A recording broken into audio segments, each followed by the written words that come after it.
Australia, under a Liberal coalition government, you went into detail about how the universities got worse every year. And I want to add that universities are entirely inhospitable to knowledge. Free speech is a thing of myth. Hard scientists are infected with these mission statements and behavioural manipulation. We've got engineers doing, units on women's studies and Indigenous cultures. Now, I've asked Liberal ministers and never been given an answer as to why this happens. James, why don't the Liberals reform the university sector when they're in power, given that that's exactly what Labor does? Because they're cowards. Some of them don't want to pick a fight. Their view is that we don't want to fight on cultural matters. I mean, my view is the opposite. The most important thing is the Western culture. And the most important thing to fight on is the culture. Somebody described it to me as, it's as if Poland said, I don't want to fight Nazi Germany.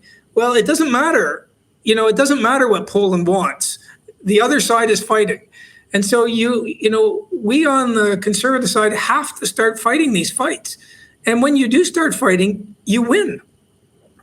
That is why Donald Trump is the Republican nominee, because whatever else you say about him, he fights.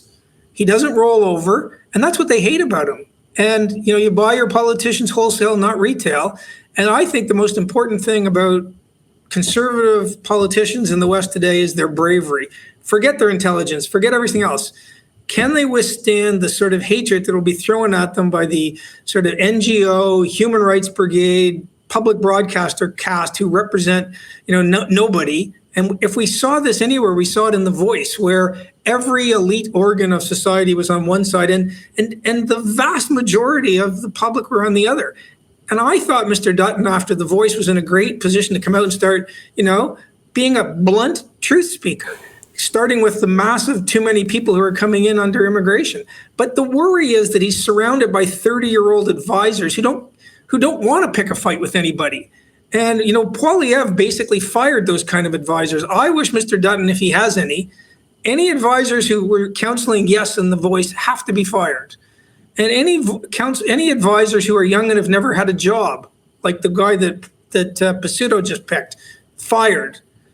And you want people with life experience who want to change the world, not people who want to have a nice lucrative job in a limousine. So I don't know who's around Dutton. I think he's a pretty good politician. I like him, but boy, has he ever been risk averse and I don't want to say spineless, but on the invertebrate end of the evolutionary scale.